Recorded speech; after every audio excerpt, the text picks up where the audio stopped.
Hi, my name is Emily Maxwell. I'm from Dayton, Ohio. You can see our lovely skyline there.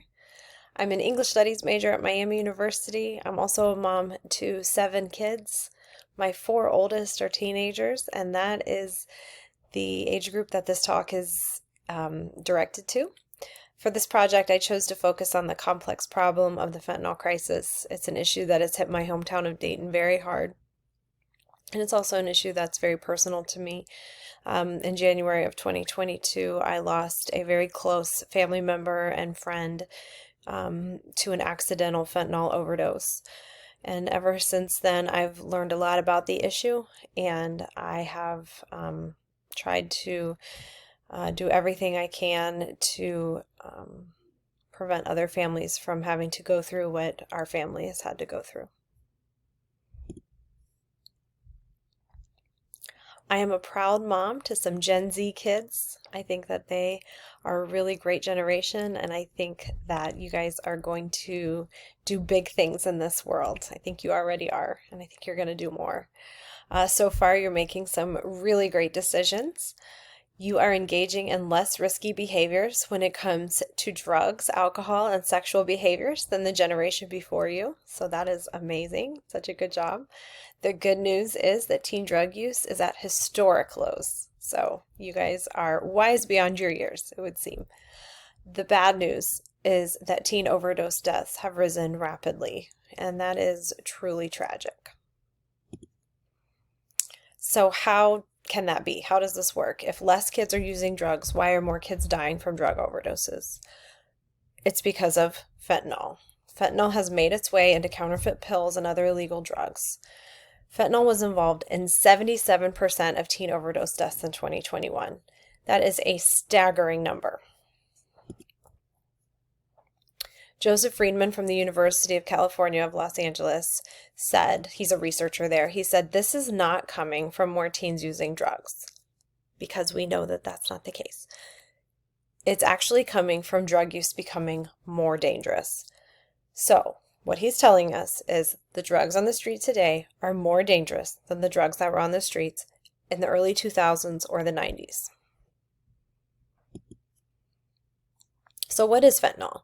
You probably hear a lot about it, maybe in the news or, headlines online or whatever. What is it? Fentanyl was developed in 1960. It's a controlled substance. You have to have a prescription in order to obtain it legally. It's a very strong painkiller. It's classified as an opioid. It's often prescribed for cancer patients, as it's very effective at relieving pain for them, as cancer can be very painful, but it's used for a lot of other reasons too.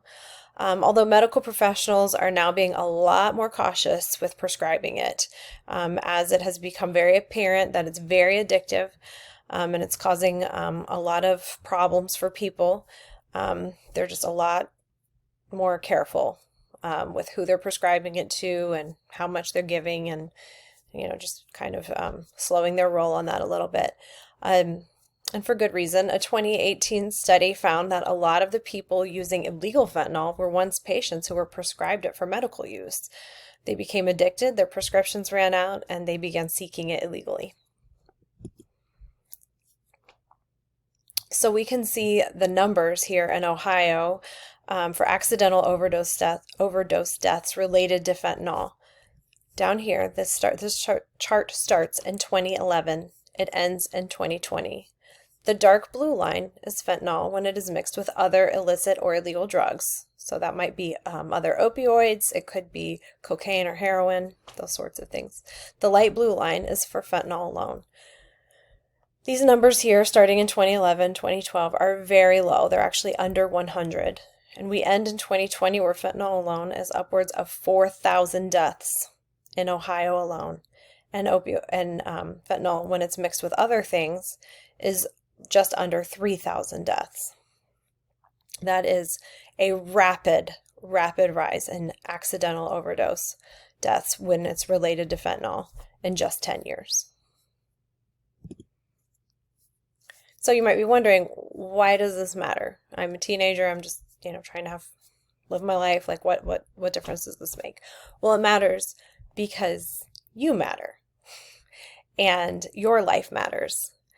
And it's important for you to understand what your risks are. Before you engage in any behavior, you should want to know what your risks are. You should understand what the risks are. So you should know that using any illegal drug is a risk, and it is a matter of life and death.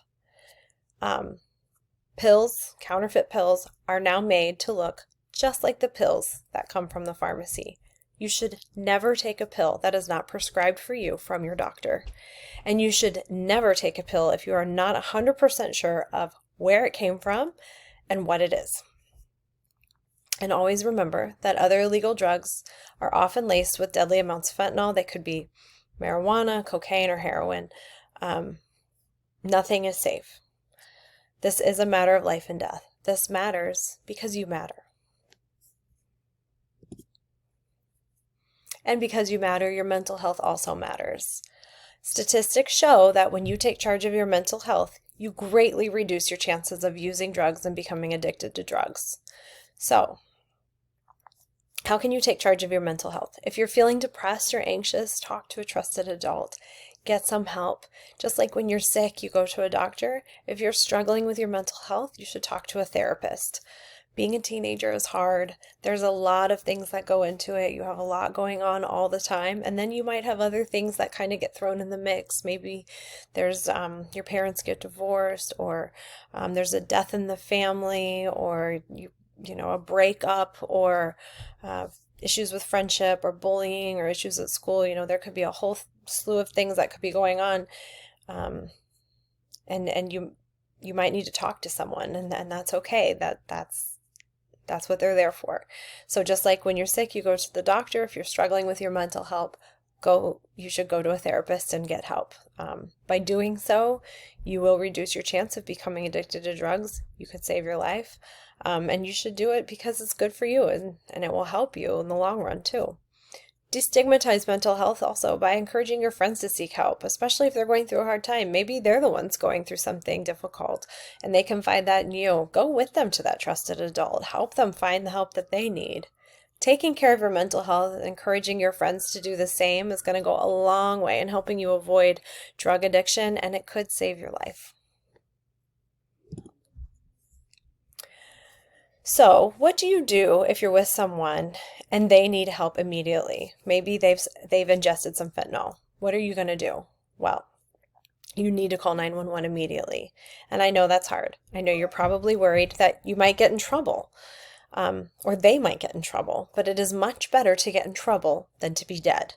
So, time is of the essence. Fentanyl is a quick hitter. It acts fast. And if that means you need to act faster. So if you suspect someone has ingested illicit or illegal fentanyl, you need to call 911 right away. There's a medicine called Narcan, and if it's administered quickly, it could save that person's life.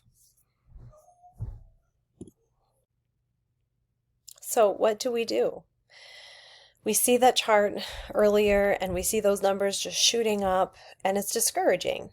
What are the solutions? Well, it's important to be educated. Today, we've just touched on a few things about the dangers of fentanyl and how to avoid them, but there is a lot more information to learn. So learn them and share them with others. Other things you can do: write your local, state, and federal representatives and demand drug reform. A lot goes into drugs and how people become addicted and why people become addicted. This is a complex issue, and it's going to require complex solutions. Other countries like Canada and European countries are facing the same thing, and they are being very creative with their solutions. Might be something that the United States wants to look at. But we have to take a multifaceted approach. We've got to look at mental health. We've got to look at poverty. There's all kinds of things that go into this. And so our representatives and government have to start looking at this from all kinds of different angles. Once you're old enough, you need to go vote. Vote for people that will take this seriously and enact real change. And also once you're old enough, you can get trained to administer Narcan. You can carry it with you. And if you're with someone or you witness someone who has overdosed, you can administer it and you could save their life. And of course, take care of your mental health. Do it in the long term and encourage others to do the same. Take care of yourself.